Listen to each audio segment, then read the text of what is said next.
Bien, lo primero que vamos a ver, entonces, como les decía, lo vamos a dividir en dos: accidente eléctrico y después la parte de protecciones.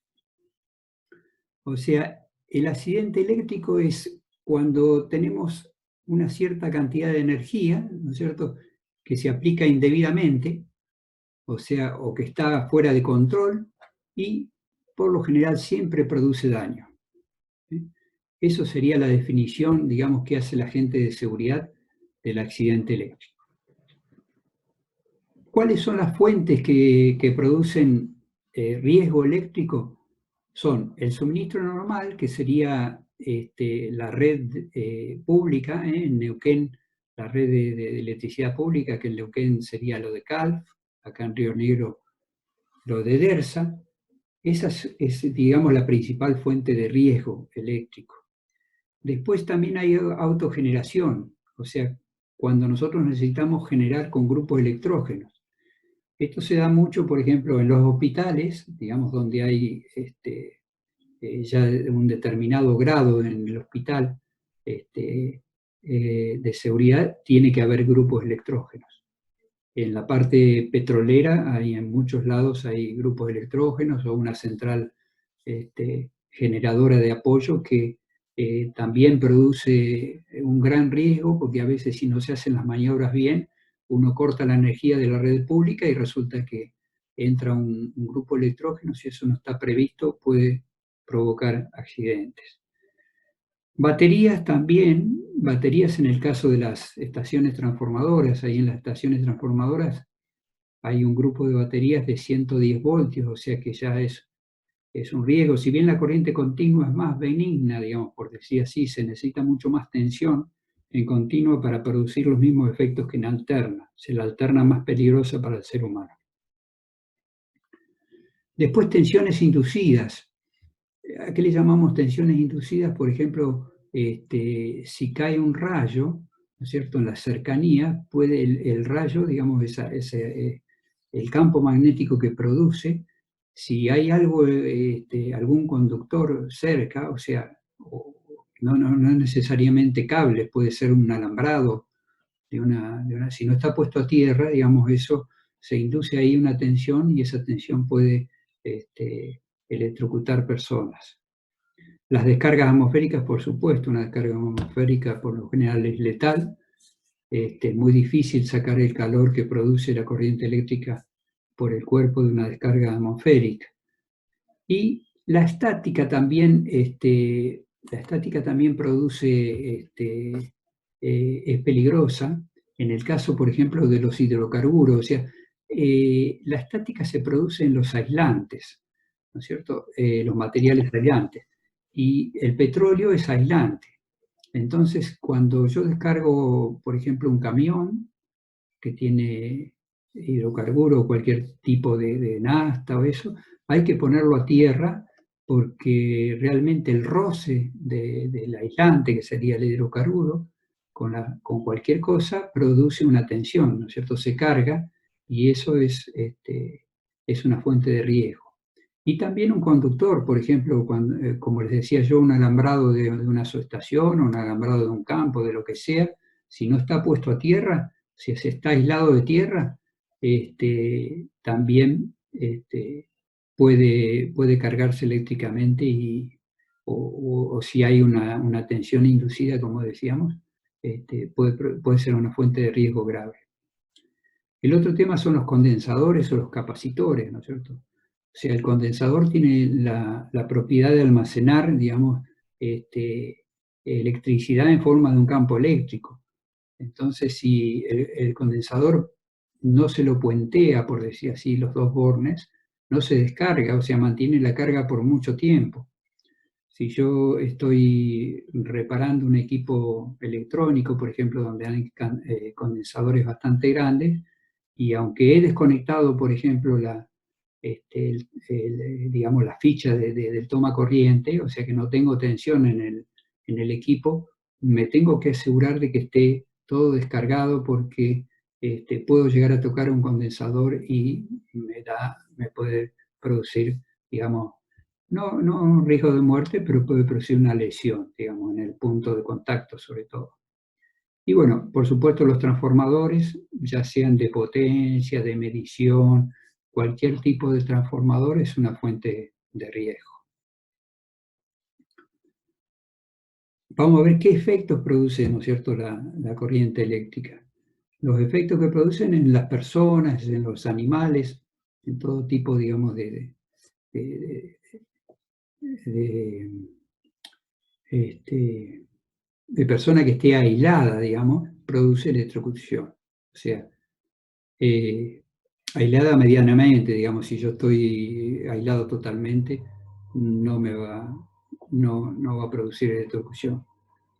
Después, otra cosa que produce la corriente eléctrica pueden ser incendios, ¿no es cierto?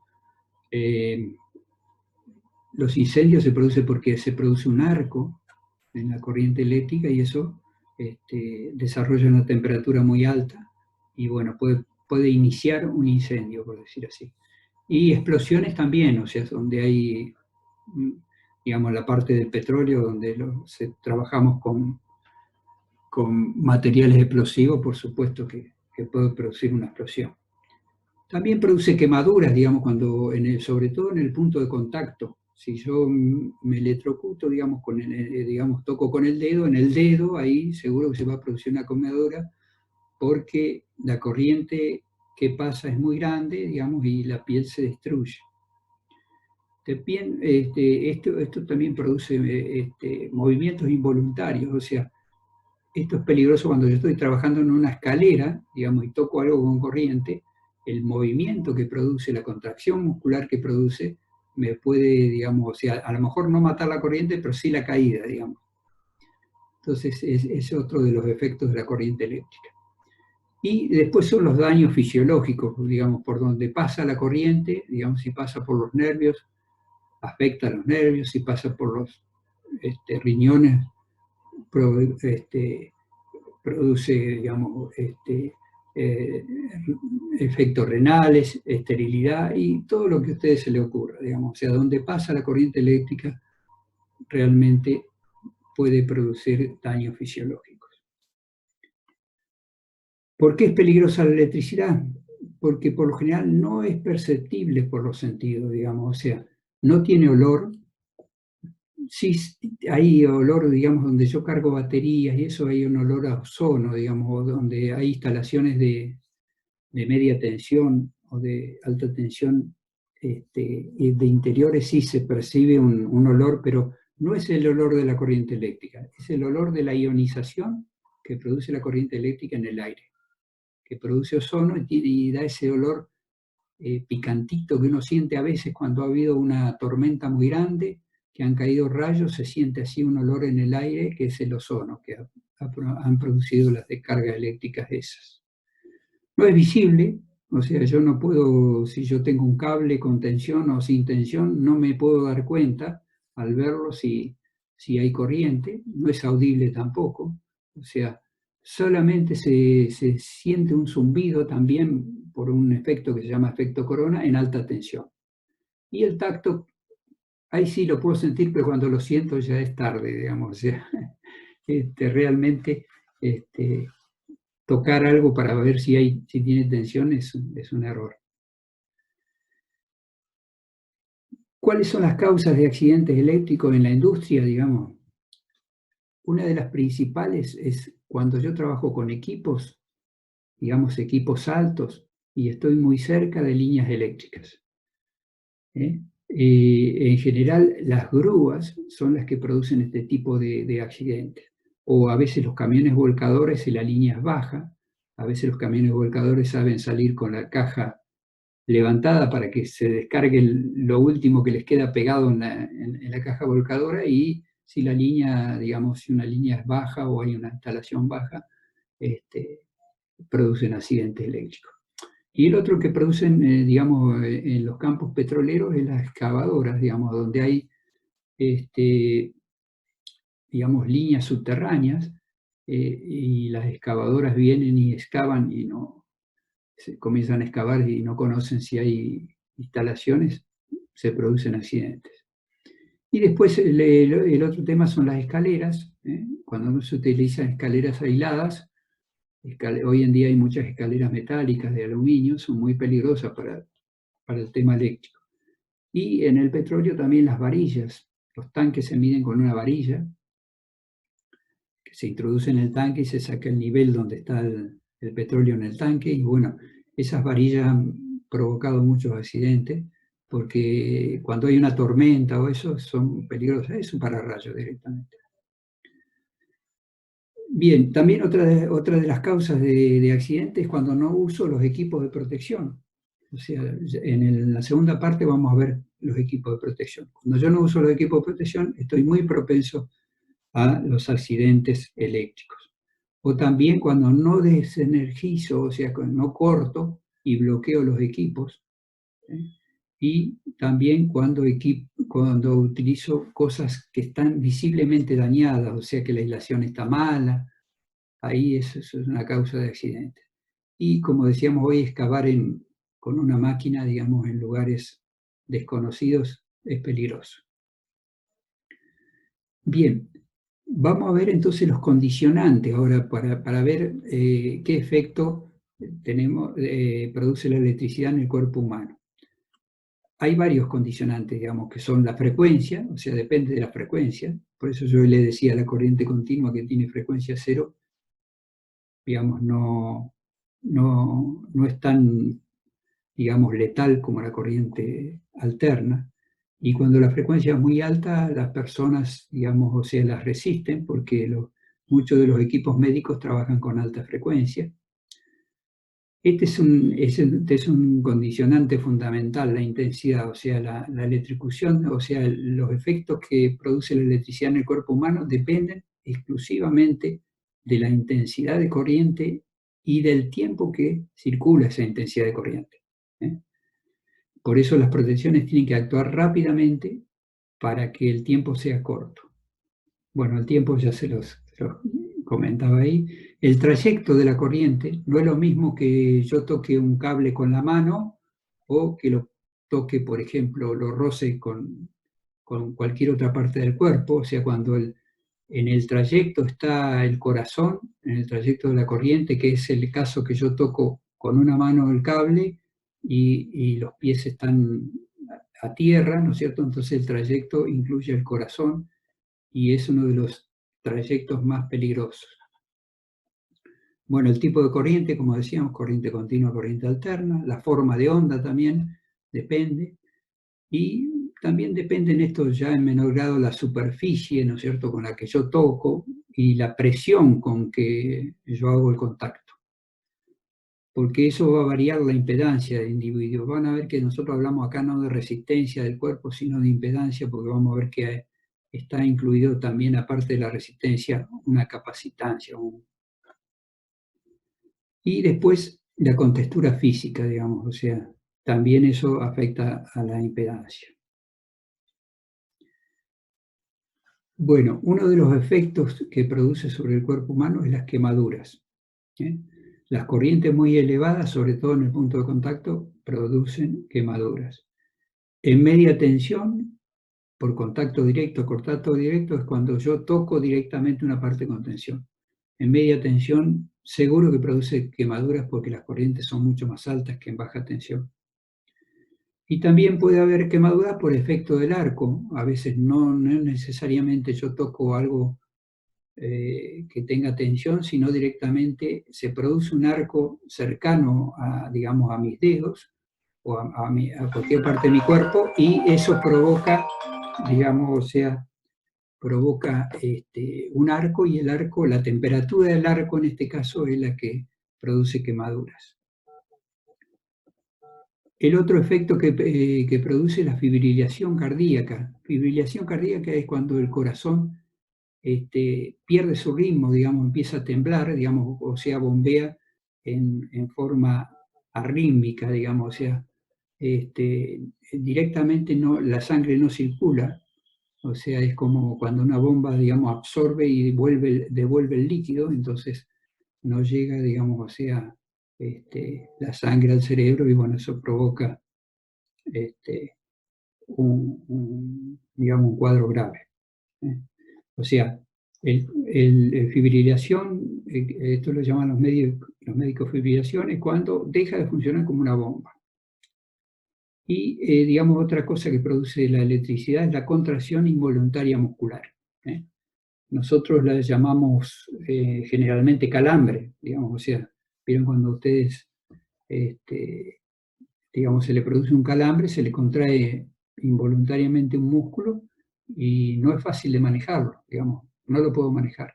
Entonces la corriente es cuando yo toco, digamos, directamente cuando el cable pelado, por decir así, o el conductor está en la palma de mi mano, la contracción hace que se cierren los dedos y las personas dicen se quedó pegado.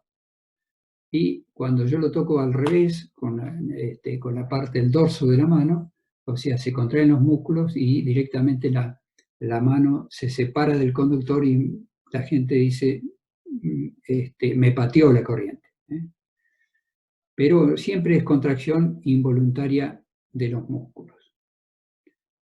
Otra cosa que produce es asfixia, digamos, cuando la corriente pasa digamos, por la parte respiratoria, se produce la contracción, digamos, de los músculos de la caja torácica, o sea, del diafragma directamente, y la persona no puede respirar.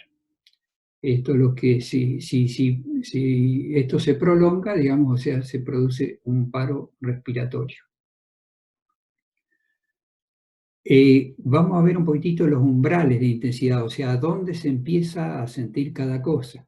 Pero primero vamos a fijar algunos parámetros. Vamos a suponer que estamos trabajando con corriente alterna de 50 ciclos, 60, es casi lo mismo, con onda senoidal, las que llegan a nuestra casa, y que el tiempo de circulación de la corriente estamos hablando de 10 segundos o más. O sea, es un tiempo muy elevado. Las protecciones por lo general siempre actúan, digamos, en el orden de los milisegundos, digamos. O sea, pero cuando no, la protección no actúa digamos, o falla, ahí podemos hablar de 10 segundos. Y el trayecto, digamos, del peor, de mano a mano o de mano a pie. Y una persona que pese aproximadamente más de 50 kilos. Entonces, acá esto lo definió IRAN, ¿no es cierto? La norma IRAN 2371, dice que la norma IRAN dice que arriba de medio miliamper ya la persona siente. Estos son para las personas más sensibles, digamos, o sea, normalmente el umbral de percepción está definido entre 1 miliamper y 3 miliamperes. Esta es la corriente mínima. O sea, por encima de estos, de 3 miliamperes o 3 miliamperes, ¿no es cierto?, en este valor, casi todas las personas perciben la corriente. Y después, por encima de 10 y hasta 15 miliamperes está el umbral de contracción involuntaria, ¿no es cierto? O sea, de cuando se contrae la mano, se contraen cualquiera de las extremidades, digamos, las piernas también. IRAN lo fija en 10 miliamperes. En la norma se habla de 10 miliamperes. Y el umbral de asfixia, o sea, de contracción involuntaria del diafragma, está en el orden de los 15 y los 30 miliamperes. Y el de fibrilación del corazón, para el 0,5% de individuos, o sea que cada 200 personas una se fibrila, es 50 miliamperes. O sea, lo mismo que sería en 100 personas, sería media persona, por eso hablo de 200 personas. Y acá vamos a ver ahora las curvas de la corriente tiempo, porque esto tiene mucho que ver, digamos, el tiempo. Vamos a ver que cuando el tiempo es mucho más corto, estos umbrales se estiran mucho más, digamos, son más altos. O sea, el tiempo, para tiempos menores puedo admitir, ¿no es cierto?, corrientes más elevadas. Como normalmente se dice que la energía que fibrila el corazón está en el orden de los 0,027 amperes cuadrados segundo. Esto, fíjense, uno lo ve así, no me dice nada a mí, pero es amper segundo cuadrado es energía específica. Y esto sale de agarrar 50 miliamperes, que era donde se producía, digamos, o sea, la fibrilación al corazón, puesto en amperes 0,05 al cuadrado, por los 10 segundos que estábamos hablando del tiempo, eso me da 0,027. Muchas normas hablan de esta energía específica, que es la que, superada esta, se produce fibrilación. Esta es una curva que da de tiempo corriente acá. Esta está sacada de la norma, por eso tiene esta, digamos, o sea, esta presentación no muy buena, pero yo les traje el original acá, para que ustedes lo vieran. Acá está, digamos, esta recta. O sea, acá estamos hablando en el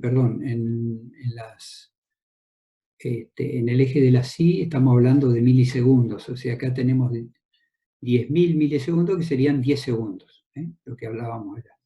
Y acá en el eje de las X tenemos miliamperes, ¿no es cierto? O sea que acá estaríamos hablando de 10.000 miliamperes, o sea, 10 amperes. Y esta sería, digamos, la curva de la percepción. Esta es la de contracción muscular, esta es la de asfixia, digamos, y esta es la de fibrilación. Acá esto es muy importante, la intensidad de corriente continua debe ser aproximadamente 4 veces más para producir el mismo efecto que la corriente alterna eficaz. O sea que estos valores que estamos hablando acá. Esta curva de usted está acá un poco rehecha para verla un poquitito más clara. O sea, acá está el umbral de percepción. ¿Se acuerdan que Iran lo fijaba en 0,5 de miliamper? Acá está el umbral de no soltar, o sea, o de patear, digamos. O sea que está, fíjense, está acá en los 10, porque acá estamos hablando, los 10 segundos estaría más o menos acá, entonces estamos hablando acá. Con 10 miliamper y 10 segundos. Por eso, supongamos que las protecciones, supongamos que las protecciones acá los disyuntores están en 30 miliamperes, están más o menos acá, fíjense, y corta, digamos, o sea, mucho antes de los 200 milisegundos. O sea, con 30 miliamperes y 200 milisegundos yo estoy en él por la contracción, digamos, muscular. Y acá están las 3 curvas, digamos, el umbral de fibrilación con 0,5 y el umbral de fibrilación del 5% de las personas y el 50% de las personas. Y acá está, fíjense, si yo bajara una recta acá, está más o menos en los 50 miliamperes. Si bajo una recta acá está en los 100 miliamperes y está acá entre los 400 y 500 miliamperes.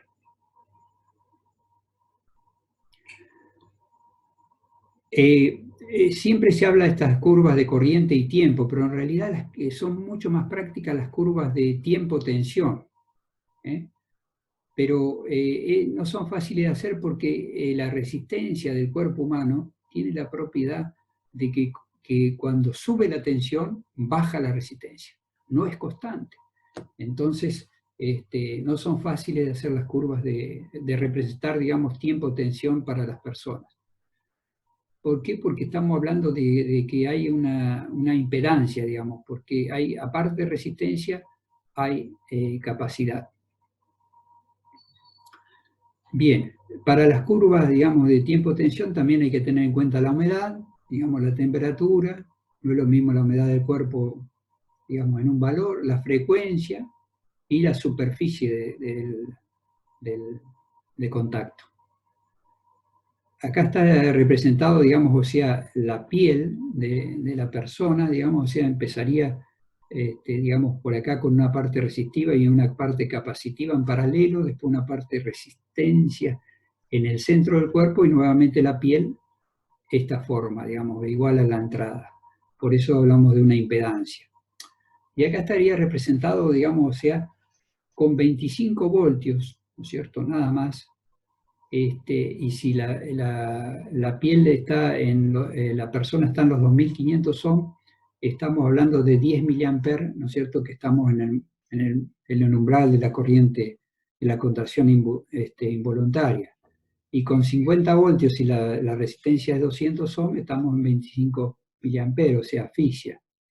Y con 250 volt, nosotros trabajamos con 220, pero con 250 volt y 1000 ohm, estamos en 250 miliamperes, que estamos en la zona de fibrilación, pero muy pasado porque 50 era la zona de fibrilación.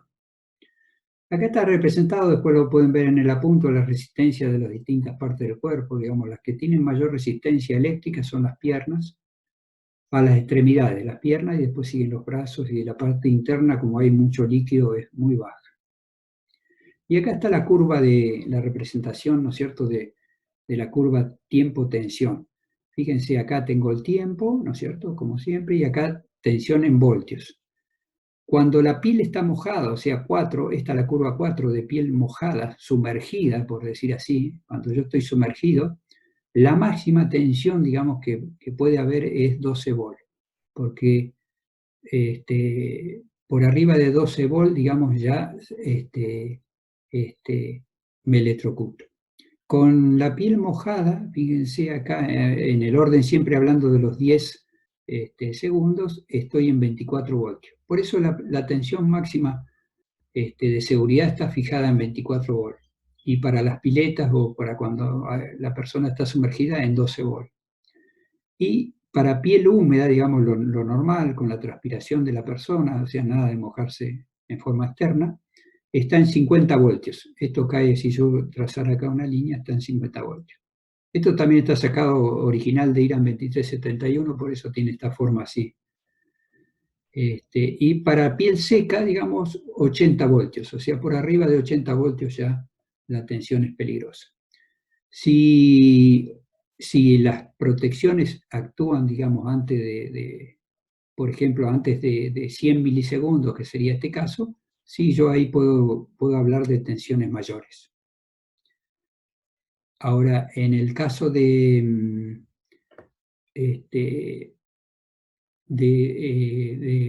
tiempos mayores, los valores son estos que están en rojo acá abajo.